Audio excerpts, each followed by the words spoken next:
This is Paul Turner, the Immigration Barrister at Imperium Chambers. Please subscribe to my channel and hit the notification button for all the up-to-date news in respect of immigration. Today I'm returning to a subject that people have asked me to comment on, which is what is the current state of an amnesty for undocumented migrants in the United Kingdom. As you will be aware, the matter was recently debated in Parliament, and the original amnesty petition was for pretty much all undocumented migrants to be granted an amnesty, something that the various MPs did not support, but they did support a targeted amnesty. So where are we at with the targeted amnesty? Well, the government's position was that they wanted to pass the new Immigration Act, which essentially is, in my view, unlawful, before they go on to consider a targeted amnesty. Therefore, what are the likelihoods of there being such an amnesty? Well, in my view, I think there are some potential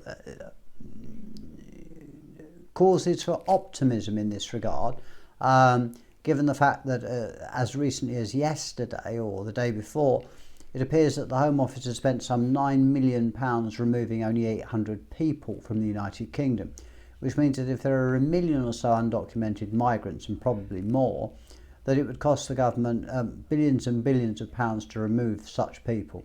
And there is no prospect of that ever happening. So that's one reason why I think there may be a targeted amnesty. Obviously, given this government and its right-wing rhetoric, they are not going to issue an amnesty outright and announce it unless they are going to be doing something, on the other hand, to say that they're being tough on immigration. So I would envisage that there will be the new Immigration Act, and then sometime thereafter they will get their minds around to looking at an amnesty, which will probably be called something along the lines of legacy scheme or clearing the backlog or something along those lines, because they don't like the word amnesty. There are, of course, many reasons as to why there should be an amnesty, and indeed a lot of the MPs spoke out in favour of a targeted amnesty for individuals that have been in the United Kingdom for a long period of time and have no criminal convictions, and who have established family life and private life in the United Kingdom. There are indeed further reasons why there should be an amnesty. All one needs to do is watch the television or read any newspaper or look on the internet, and you can see that since Brexit there is a shortage of workers in the United Kingdom, something that could be rectified immediately if there was an amnesty. Indeed, the CBI, which represents industry, has said that there is a shortage of workers and new workers need to be recruited. And on top of that, as people have seen in supermarkets, as a result of Brexit, a lot of the shelves are often empty. This is due to problems with the supply chain. Again, something that could be rectified if the large number of undocumented people were allowed to actually contribute to the United Kingdom and pay tax and play their part in the United Kingdom's community and society.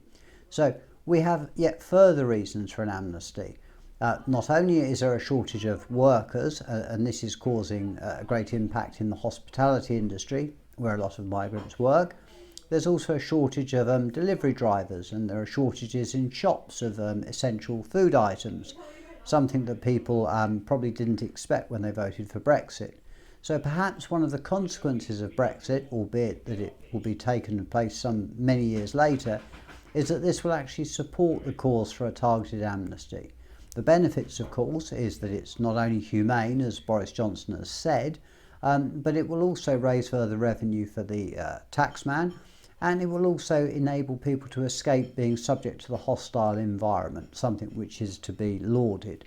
I continue to work with other people to prosecute and to push forward the idea of an amnesty, and I hope that after the government passes its next bill, that there will actually be some proper thought given as to how to implement an amnesty and to allow people to regularise their status in the United Kingdom. This is definitely something that needs to be done, particularly given the humanitarian crisis in Afghanistan and the likelihood that the United Kingdom is going to be awash with refugees who have genuine claims that will need to be processed, which will cause yet more work for the Home Office and yet more delays. And as we know, Priti Patel herself has said that the system in relation to asylum is broken.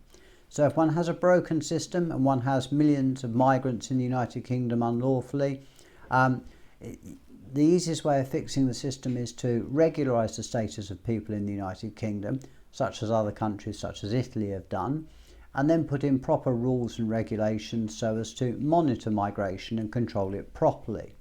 So that's really the update. So not now, but there is the potential, and the immigration minister hinted at it during the parliamentary debate.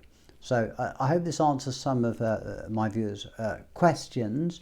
In short, something is likely to happen. I would view it to happen after the new immigration bill, and yet there are more pressing reasons, as I say, the shortage of jobs and the fact that even the CBI is saying that there needs to be more flexibility in the work market, which all are further reasons which, as well as the humanitarian, which mean that an amnesty is a good idea, not only for the people that are suffering under the hostile environment, but also for the United Kingdom generally. I hope you enjoyed watching this video.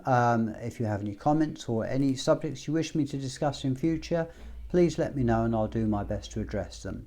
Please stay safe in these dangerous times. I hope all is well with you and your family.